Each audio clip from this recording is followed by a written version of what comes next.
The Federal Ministry of Niger Delta Affairs is saddled with the responsibility to ensure rapid, equitable, and sustained development of the Niger Delta region. Is the ministry living up to its mandate? The Minister of State for Niger Delta Affairs will be talking to us about these issues and more after this time out. Honorable Minister, you're welcome, sir.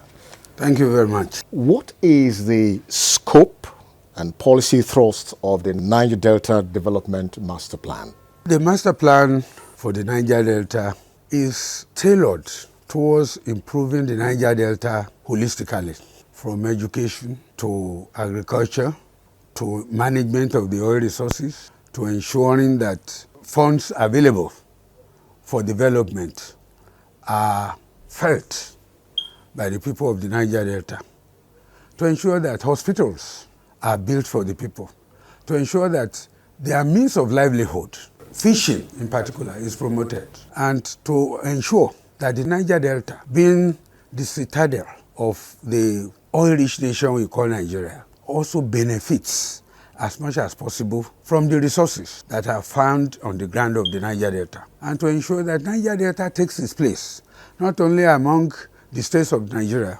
but among the community of nations in the world as a whole.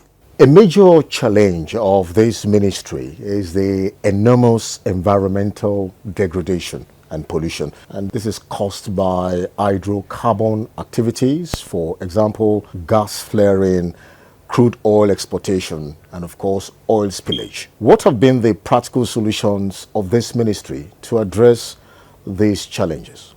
Well, we want to thank Mr. President Muhammadu Buhari, for ensuring that the Ogoni water and sea pollution is being addressed vigorously. All over the world, wherever there are hydrocarbon activities, there is likely to be pollution occurring from time to time. But the most important thing is, what do we have on ground to tackle this type of menace that goes with oil exploration?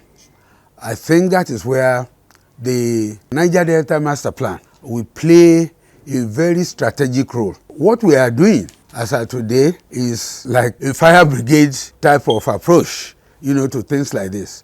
But when the master plan is well in place, there will be what we will call thinking ahead of the problem and how to tackle and ensure, if possible, erase this menace called pollution and degradation of the atmosphere and the ground of the Niger Delta. Niger Deltans don't have the ability to produce as much fish as they used to do in the past, because the pollution that is occurring all the time had almost killed all the fish. You now have to go deeper into the sea to be able to fish, to feed the people. But by the time all this is addressed, I think this will reduce. And like I said, we would like to thank President Muhammadu Buhari for at least trying as much as possible during this regime to ensure that what we met on ground, the pollution that was there, is being cleared. But we've heard about sabotage, even by the people themselves, sabotaging oil plant. Can you give us update, really? There was a recent one in some of the oil communities, and how have you been able to address them? I've always told my people that we're our enemies, we're the enemies of ourselves. Because if you know that something is injurious to your body and you continue to take that either food or drug or drink, then you are gradually killing yourself. You are not killing the doctor that is saying don't do it. You are not killing your neighbor that is watching you do this to yourself. I think our people should have a rethink.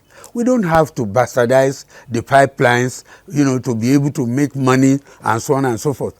It is not even that alone that people do. I could remember a few weeks ago, I asked my PA to contact our people. In those days, there is a factory that was to be put there.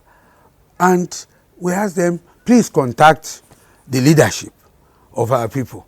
Let them give us the site where this factory could be emplaced.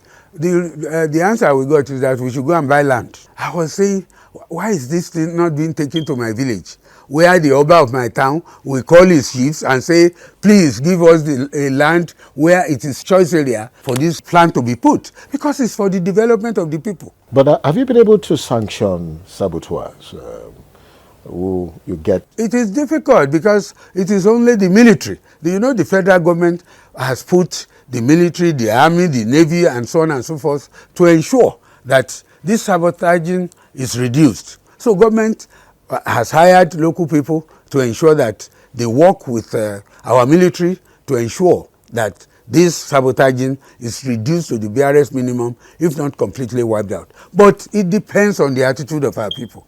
You can remember that in those good old days when people were being killed, were being shot at the Babish for stealing, for drug peddling, people were still carrying drugs.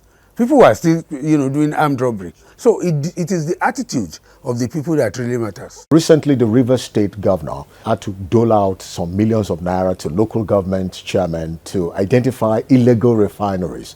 I know this also falls within the purview of the NNPC, but as a ministry being in charge, taking care of welfare of the people in the area, is there anywhere the ministry has also been able to make some frantic efforts to address illegal refineries? Because these same illegal refineries are also polluting the environment. If the governor of Rivers State decides to assist, those ministries and agencies, very fine, because there must be this synergy between state governments and the federal government to address the ills of the society. Now, Honourable Minister, let's look at the challenges of the Ministry of Niger Delta Affairs. We want you to help us to catalog specifically the major giant strides of this ministry under the President Muhammadu Buhari government.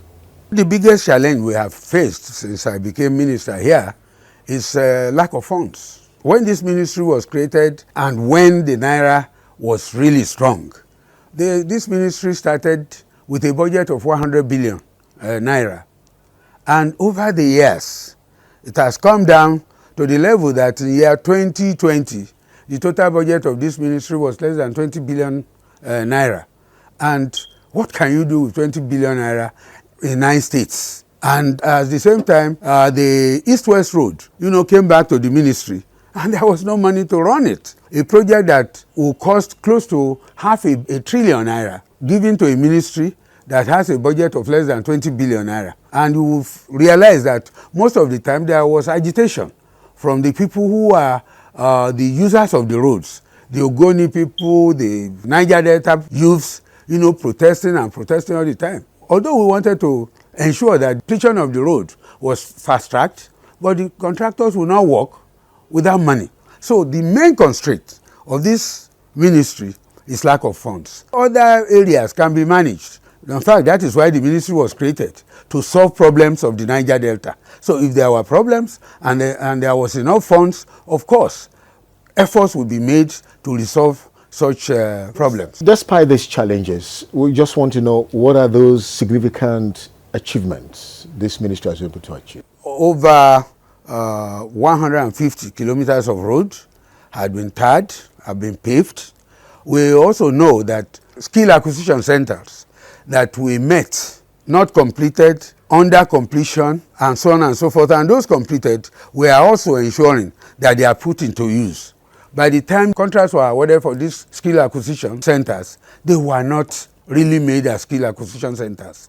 A skill acquisition center where you will have a stadium, where you will have a swimming pool, where you will have hostels, and so on. That's not a skill acquisition center. So what we have decided to do is that those ones that are completed are given to communities, to states, to polytechnics, to universities, to use as campuses, so that the money that had been expended on this type of assets will not just be in waste. Also, the housing estates that were constructed by this ministry are now being given to stakeholders free of charge. Before, money was being charged, although very small amount of money, but when President Muhammadu Buhari came, he said the houses belong to them. They should be given the houses free of charge. And that is what we are doing now. We are also ensuring that all this degradation that we had mentioned earlier on, we are cooperating with the ministry in charge of ensuring that all these degradation are put into check. Also cooperating with the Ministry of Petroleum Resources to ensure that our people have what belongs to them. This ministry is even coordinating, is trying to coordinate now to ensure that the 3% that was asked to be given to the communities from the PIA are given to them. We are going to organize sensitization programs to make those people ready and be able to ask for their rights when the time comes. Because if you don't, the major oil companies are very fond of ensuring that they don't pay what is due from them. But we will make the people to realize that it is their right and that they should ask for it and also use it, whatever comes to them properly.